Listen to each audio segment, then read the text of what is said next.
네, 이렇게 간밤에 있었던 글로벌 소식들을 함께 브리핑해드렸습니다. 그렇다면 시장 상황은 어땠는지 함께 들어보겠습니다. 김민아 앵커, 시장 분위기 전해주세요. 네, 국내 증시뿐만 아니라 해외 증시에 가담을 하고 계신 투자자분들 모두 다 혼란스러우실 것 같다, 이런 생각이 들었습니다. 계속해서 위기감이 드러나면서 글로벌 증시를 향한 이 혼조 양상도 계속해서 나타나고 있고요. 가려져 있는 모습이 나타나고 있는데요. 유럽 증시도 일제히 하락한 채로 장을 마쳤습니다. 글로벌 은행 부문의 건전성에 대한 우려감이 다시 부각되면서 어제장부터 계속해서 이렇게 약세장을 나타내고 있는데요. 어제 같은 경우에도 0.69% 하락하며 4,347포인트 선에서 장을 마쳤습니다. 변동성도 상당히 강하게 나타났습니다. 오전장에서 가장 큰 변동성이 포착이 됐고요. 그 이후부터도 주춤주춤하는 모습이 나타나면서 결국에는 하락한 채로 장을 마쳤다는 부분도 함께 확인해 보셔야겠습니다. 우선 글로벌 빅테크 기업들이 호실적을 발표하고 있음에도 불구하고 은행발 위기감이 다시 한번 수면 위로 드러나면서 그러한 악재에 조금 더 민감하게 반응하고 있다는 부분도 염두에 두셔야겠습니다. 네, 이어서 원유 선물 가격 흐름 살펴보겠습니다. 원유도 약세를 면치 못했습니다. 그 전날까지도 약세 흐름을 나타내면서 1%에서 2% 가까이 되는 약세 흐름을 나타냈었는데 전일에도 3% 넘게 밀려났습니다. 3.54% 하락하면서 74달러 선까지 밀려나는 모습이 연출이 됐는데요. 원유 같은 경우에도 경기 침체 우려감 때문에 한 달 반 만에 최저 수준을 기록을 했습니다. 석유 수출기구 오펙의 깜짝 감산에 따른 유가 상승분을 무효화한 셈이라 이런 평가가 나오고 있는데요. 중앙은행들이 인플레이션에 맞서서 금리를 올리게 되고 또 주요국들의 경제 성장이 둔화하면서 에너지 수요 감소로 이어질 것이라는 우려감이 나타나고 있습니다. 이러한 우려감 속에서 원유 가격까지도 타격을 받았다는 점도 확인해 보실 수 있습니다. 네, 이렇게 원유 선물 가격 흐름까지 살펴봤습니다. 미국 증시는 어떻게 마감했는지 SH인베스트먼트 김선영 연구원 연결해 보겠습니다. 안녕하세요. 네, 안녕하십니까. 미국 증시 어떻게 마감했나요? 예, 마이크로소프트와 알파벳 등 대형 IT 업체들의 호실적에 따른 주가 상승에도 불구하고 오늘 뉴욕 증시는 혼조세로 마감됐으며 다우지수가 0.8%, S&P 500이 0.39% 하락했던 반면 나스닥은 0.47% 상승으로 거래를 마쳤습니다. 은행권 관련 우려가 지속되고 있고 그에 따른 경기 하방 전망에 대한 힘이 실린 점이 시장의 부담으로 작용한 하루였는데요. 미국 정부가 퍼스트 리퍼블릭에 대한 잠정적인 규제나 평가 하향 조치에 나설 것이라면서 위기를 조기에 차단한다는 의지를 보이고 있지만 불안한 지방에서 예금을 빼고 있는 고객들의 행렬을 쉽게 막을 수 없을 것이라는 분석이 주를 이루는 가운데 미국 정부가 연방 국가 채무 한도 확대를 두고 여야가 대립하는 상황이어서 국가 재정을 통한 지방은행 연방 도산을 직접적으로 지원할 수 있는 방안 역시 마땅치 않은 상황인 점이 시장에는 부정적으로 반영됐습니다. 금융 시스템 불안 속에 비트코인이 2% 가까이 상승하고 증시의 공포지수인 변동성 지수 빅스가 2% 넘는 급등세를 보였지만 IT 업종을 제외한 전 업종이 약세를 보였고 벤치마크인 10년 만기 국채금리는 전일 대비 반등한 3.43%, 반면 WTI 국제 유가는 3.5%가 넘는 급락세를 면치 못하면서 에너지 업종 전반을 끌어내렸습니다. 특징 종목들을 보면 앞서 말씀드린 대로 전일 대규모 예금 인출을 발표하면서 40% 이상 폭락했던 퍼스트 리퍼블릭 뱅크의 주가가 오늘 역시 29%의 추가 하락을 보였으며 캘리포니아주 프리먼트에 기반을 두고 있는 태양광 업체 엔페이스 에너지는 예상보다 저조한 분기 실적과 연간 매출 전망을 비관적으로 제시하면서 25%의 폭락세를 보였고 반면 외식업체 치포틀레 멕시칸 그릴은 코실적과 함께 가격 인상, 그에 따른 연간 실적 전망을 상향 제시하면서 오늘 13%가 급등해 52주 최고치를 갈아치웠습니다. 한편 증권사 뱅크 오브 아메리카 메릴 린치가 미국 주식시장에 여름 랠리가 오고 있다는 신호가 나타나고 있다고 주장한 점이 오늘 시장의 추가 하락을 저지했다는 분석입니다. 뱅크 오브 아메리카의 스티븐 서트마이어 기술 분석 전략가는 보고서를 통해 여러 가지 기술적 지표들이 주식시장이 하락한 후 다시 반등할 것이라는 신호를 보내고 있다고 주장을 하고 있는데요. 이것은 올 주식시장이 약세를 보일 것이라는 다른 은행들과는 상반된 전망입니다. 그는 3개월의 빅스 지수와 30일간의 변동성 예상치를 비교한 결과 이 비율이 1.25 밑으로 하락했다면서 이와 함께 다우 이론 역시 여름 랠리를 뒷받침한다고 덧붙였는데요.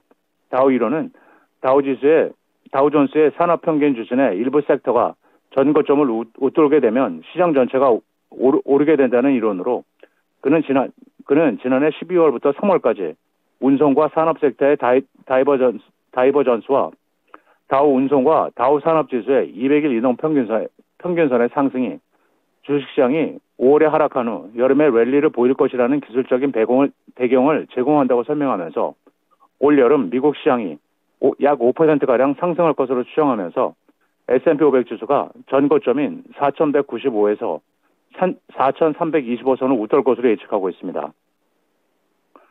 블룸버그에 따르면 미국 증시에 상장된 주요 중국 기업들의 주가를 추종하고 있는 나스닥 골든 드래곤 차이나 지수가 최근 6거래일 연속 하락하면서 4월 1일부터 지금까지 약 10% 하락했으며 이에 따라 지수는 지난해 10월 이후 최저치를 기록하며 이달에만 주식 가치가 1,000억 달러 넘게 증발했다고 집계했습니다.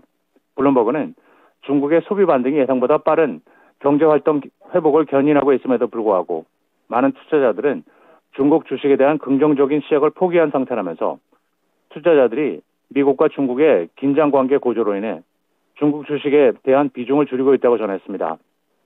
제넷 옐런 재무장관이 방중 의사를 밝히는 등 미국은 대중 유화 제스처를 취하고 있지만 국가 안보를 거론하는 등 차곡차곡 규제 명분을 쌓고 있으며 조 바이든 대통령은 빠르면 이달 말 중국 첨단 기술 분야에 대한 미국 기업들의 투자 제한 조치를 추가로 내놓을 것으로 알려지고 있는데요. 이에 따라 스위스의 UBS는 이 같은 리스크를 이유로 이번 주 초 중국 주식에 대한 투자 의견을 비중 확대해서 중립으로 하향했으며 캐나다의 온타리오 교직원 연금 역시 최근 홍콩에 있는 아시아 주식 투자팀을 전격적으로 축소한다고 밝혔습니다. 한편 모건 스탠리 측은 매수 전략만 취하는 롱온리 펀드 매니저들이 이달 들어 중국 주식을 대거 매도했다면서 그 결과 그들이 보유한 자산과 벤치마크인 나스닥 골든 드래곤 차이나 지수 간의 괴리가 더 커졌다고 분석을 하고 있습니다. 영국의 반독점 규제 당국이 마이크로소프트와 액티비전 블리자드의 인수 금지를 결정했다는 뉴스로 오늘 액티비전 블리자드의 주가가 11% 급락한 76달러 80센트의 거래를 마쳤습니다. 영국의 경쟁 및 시장청은 마이크로소프트는 이미 클라우드 게임 시장에 60에서 70%의 점유율을 보이고 있다면서 이번 인수가 허락될 경우 경쟁이 심하게 제한될 것이라고 지적을 했는데요. 마이크로소프트는 지난해 1월 사상 최대 규모인 690억 달러의 액티비전 블리자드를 인수하는 계약을 체결한 바 있었습니다. 한편 마이크로소프트는 이번 결정에 항소할 계획이며 영국 당국의 이번 결정이 경쟁 문제를 해결하기 위한 실용적인 경로를 거부하고 영국의 기술 혁신과 투자를 저해한다고 주장하고 있으며 액티비전 블리자드는 현재 모던 월페어 2, 오버워치 2, 드래곤 파이터 등이 성공을 거두고 있으며 인기 시리즈인 디아블로의 6월 초 출시를 앞두고 있으며 오늘 주가는 11.4%가 급락한 모습을 보였습니다.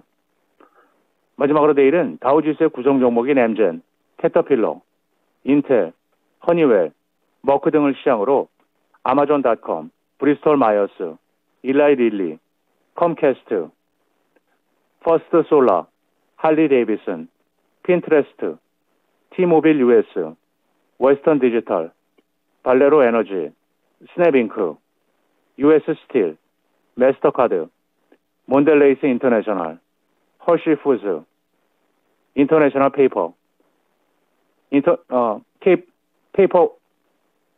캐피털 원, 그리고 알투리아가 지난 분기 실적을 발표할 예정입니다.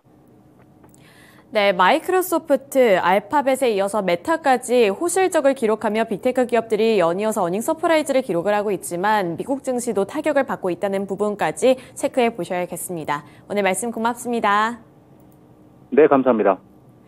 네, 이렇게 글로벌 증시 마감 상황 전달해 드렸습니다. 이어서 국내 증시는 어떻게 마감했는지 어제장 함께 살펴보시죠. 코스피 지수가 5거래일 연속으로 하락세를 면치 못했습니다. 어제 장에서는 외국인과 기관의 동반 매도세가 나타나며 결국에는 0.17%가량 하락한 채로 장을 마쳤습니다.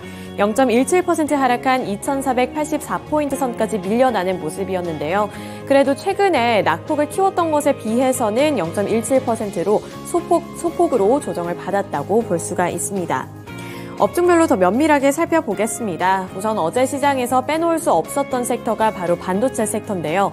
어제 SK하이닉스가 실적을 발표를 했습니다. 어닝 쇼크였지만 투자 심리는 나쁘지 않았는데요. 우선 삼성전자가 0.79%로 상승세를 유지를 했고요. SK하이닉스 같은 경우에는 좋지 않은 성적을 거뒀음에도 불구하고 2%대 상승률을 나타냈습니다. 보시면 2.22% 오른 87,400원의 종가를 형성해냈는데요. 어닝쇼크를 기록했음에도 불구하고 변동성은 있었지만 여전히 상승권에 머무른 채로 장을 마쳤다는 부분도 확인을 해보실 수가 있는데 반도체 한파의 직격탄을 맞으면서 올해 1분기에 3조 4천억 원이 넘는 적자를 기록했습니다만 반도체를 향한 바닥론이 조금 더 투자 심리를 이끌었다고 분석을 할 수 있습니다. SK하이닉스는 연결 기준 올해 1분기 영업 손실이 3조 4,023억 원으로 지난해 동기에 비해서 적자 전환을 했다고 공시를 했는데요. 지난해 4분기 영업 손실을 내면서 2012년 3분기 이후 10년 만에 첫 분기 적자를 낸 데 이어서 2개 분기 연속 적자를 내고 있는 상황입니다. 1분기 실적이 최악을 면치는 못했지만 2분기부터는 다시 매출이 반등할 것이라는 것이 업계 분석이 나오고 있는 건데요. 그동안 SK하이닉스를 옥죄고 있었던 재고 누적과 가격 하락, 매출 분등의 겹악재가 1분기에 저점을 찍고 2분기부터는 상황이 개선될 것이라는 풀이가 나오고 있는 겁니다. 우선 메모리 반도체의 경우 고객 재고가 올해 1분기를 지나면서 전반적으로 감소세를 나타내고 있고요. 또 삼성전자의 감산 대열 합류로 인해서 2분기부터는 메모리 반도체 공급 기업들의 감산 효과가 본격적으로 나타날 것이라는 전망이 나오고 있기 때문에 앞으로 기대해볼 대목이라는 부분이 조금 더 크게 작용이 됐습니다. 또 이렇게 바닥론이 솔솔 나오고 있는 가운데 전일 시장에서는 마이크로소프트의 영향까지 받았는데요. 마이크로소프트가 이번에 호실적을 발표를 했습니다. 호실적을 발표를 했고 그리고 투자 소식까지 전해오면서 반도체를 향한 투자 심리가 대체적으로 나쁘지 않았다는 부분도 확인해 보셔야겠습니다. 네, 그 다음으로 셀업체 한 가지 살펴보겠습니다. LG 에너지 솔루션 살펴보실 텐데요. 어제 장에서는 2차전지 관련 종목들이 다 오른 것은 아니지만 LG 에너지 솔루션이 호실적을 발표하면서 주가가 탄력을 받았습니다. 2.9%로 3% 가까이 되는 상승 탄력을 받아 나가며 56만 7천 원의 종가를 형성해냈고요. 그리고 보시면 장 초반에 비해서 점점 갈수록 탄력적이었다는 부분도 확인해 보실 수가 있습니다. 이 LG 에너지 솔루션은 올해 1분기 최대 실적을 거뒀는데요. 1분기 매출은 8조 7,471억 원으로 영업이익은 6,332억 원을 기록을 했습니다. 전년 동기 대비 각각 매출은 101.4% 그리고 영업이익은 144.6% 증가한 수치인데요. 지난해 1월에 거래소에 상장된 이후에 5개 분기 연속으로 이렇게 성장하고 있는 흐름이 나타나며 견고한 모습을 유지하고 있습니다. 투자 심리가 좋게 나타나면서 어제장에서도 두각을 드러냈다는 부분 확인해 보셔야겠고요. 반면에 삼성 SDI는 0.42%로 소폭 조정을 받았습니다. 또 한 가지 더 말씀을 드리자면 LG 에너지 솔루션은 업계에서도 평가가 나쁘지가 않습니다. 앞으로 더 기대해 볼 만한 섹터 모멘텀들이 많다는 건데요. LG 에너지 솔루션에 대해서 삼성증권은 인플레이션 감축법 시행으로 고객사 협업 요청이 늘어나면서 북미 시장 지배력이 강화될 전망이라고 봤습니다. 또 IRA 시행 이후에 고객사의 협업 요청이 늘어나고 있다며 제너럴 모터스, 스텔란티스, 혼다 외에도 이 북미 합작법인 설립에 대한 요청이 늘어나고 있기 때문에 시장 지배력이 기대해 볼 만하다고 보고 있고요. 올해 IRA 보조금 수령액이 7,640억 원이 될 것으로 전망이 되고 있습니다. 네, 그 다음으로 음식료 섹터 한 가지 살펴보겠습니다. 보시면 대체적으로 빨간불을 켜냈다는 부분 확인해 보실 수 있는데요. 오리온이 1.78% 오르면서 14만 3,100원의 종가를 만들어냈고요. 그 밖에 CJ제일제당도 1.94%, 농심이 2.07%, 오뚜기가 1.64% 상승했습니다. 또 삼양식품도 3%대로 강세 흐름을 나타냈고요. 대한제당이 10% 넘게 올랐습니다. 10.26% 오른 3,440원에 종가를 만들어냈는데요. 이렇게 음식료품, 비료, 사료 관련 종목들, 곡물 관련 종목들이 최근 시장에서는 두각을 드러내고 있는데 흑해 곡물협정 중단 위기감이 지속이 되면서 음식료품 관련 종목들이 탄력적이게 움직이고 있습니다. 그 밖에 동원 F&B도 3.71% 올랐고요. 사조 동아원 3.47%, 샘표식품이 2.55%, CJ시푸드가 5.43%, 고려산업이 8.1%로 대체적으로 강한 흐름을 나타냈습니다. 네, 이어서 코스닥 시장 넘어가 보겠습니다. 코스닥 지수도 어제 5거래일 연속으로 하락하며 장을 마쳤습니다. 830포인트 선에서 장을 마쳤는데요. 업종별로 보시더라도 혼조세가 나타났습니다. 그리고 파란불이 더 우세한 모습을 살펴보실 수 있는데요. 최근 우리 시장 2차전지 관련 종목들이 이끌었습니다. 하지만 2차전지 관련 종목들이 이렇게 일제히 조정을 받으면서 시장 자체가 타격을 받고 있다는 분석이 나오고 있는데 어제 시장에서도 LNF를 비롯해서 대표적인 종목들 에코프로비엠도 연일로 하락세를 나타내고 있습니다. 에코프로비엠이 4% 넘게 밀려나면서 24만 2,500원까지 밀려났고요. 주가의 변동성도 큰 폭으로 나타났습니다. 또 오후장으로 갈수록 탄력이 둔화되면서 낙폭을 키워나가는 모습이었고요. LNF도 3.5% 밀려난 26만 2천원에 장을 마쳤습니다. 마찬가지로 장 초반보다도 후반부로 갈수록 탄력이 둔화되는 모습이 나타나고 있고요. 최근 시장에서는 이렇게 2차전지 관련 종목들이 약세 흐름을 면치 못하고 있다는 부분도 확인해 보셔야겠습니다. 또 어닝쇼크를 기록했던 첨보도 계속해서 힘을 내지 못하고 있는데요. 전일 시장에서도 6.67% 하락한 18만 2천원의 종가를 형성했습니다. 그 밖에 잘 갔던 섹터들도 살펴보겠습니다. 잘 갔던 섹터들 살펴보시면 AI 관련 종목들이 어제는 선방하는 모습이 나타났는데요. 대표적인 종목이죠. 코난 테크놀로지가 6.05%로 오랜만에 이름을 올렸습니다. 장 초반에 급등을 했고요. 탄력이 둔화되기는 했습니다만 여전히 강한 흐름에서 이 상승권에 머무른 채로 87,700원의 종가를 만들어냈고요. 오픈엣지 테크놀로지가 2.25% 올랐고요. 또 주도주 중에 하나인 셀바스 AI가 3.26% 오르면서 19,000원대까지 회복을 했습니다. 2만 원대를 눈앞에 두고 있는데 보시면 어제 장 초반에는 급등을 하면서 2만 원대를 다시 한번 터치를 하기도 했습니다. 2만 1,000원까지 올라가는 모습까지 나타났습니다. 또 솔트룩스가 3.35% 올랐습니다. 24,700원의 종가를 만들어냈고요. 나머지 관련 종목들 마음 AI도 9.88% 오르면서 시장의 주목을 받고 있는 종목들 중에 하나입니다. 우선 마이크로소프트가 호실적을 발표했다는 부분 앞서서 짚어드렸는데요. 호실적을 발표하면서 AI 분야에 더 적극적으로 투자를 하겠다는 소식까지 전해왔습니다.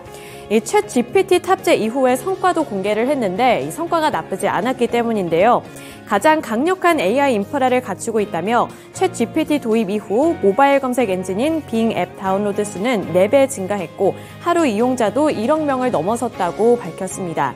따라서 이 오픈 AI에 수십억 달러를 추가로 투자하겠다고 결정을 하면서 국내 증시에서도 이렇게 AI 관련 종목들을 향한 투자 심리가 다시 한번 이끌어지는 모습이 나타났습니다. 네, 이렇게 AI 관련 종목까지 봤는데요. 이어서 엔터주들 한 가지 더 살펴보시죠. 엔터주들이 일제히 강한 흐름 나타냈습니다. JYP 엔터테인먼트가 2.21% 오른 87,700원을 터치를 했고요. 보시면 변동성은 강했습니다. 주춤하는 듯 했지만 오후장 들어서 다시 한번 탄력을 받아 나가는 모습이었고요. 강세 흐름으로 장을 마친 가운데 SM도 4.84%, YG 엔터테인먼트도 4.62%로 4%대 강세를 나타냈습니다. 증권가의 평가가 나쁘지가 않습니다. 우선 대표적으로 유진투자증권은 1분기 실적은 각 기획사의 주요 아티스트 활동이 많지 않았음에도 불구하고 일회성 비용 고려 시 대체로 견조한 실적을 기록할 것으로 전망된다며 2분기부터는 주요 아티스트 활동이 본격화되며 엔터 4사 모두 이익이 개선될 것이다. 이렇게 전망을 했습니다. 따라서 이 관련 종목들이 일제히 급등을 한 채로 장을 마쳤습니다. 네, 이렇게 특징주들까지 함께 알아봤고요. 글로벌 증시 그리고 국내 증시 마감 상황 전해드렸습니다.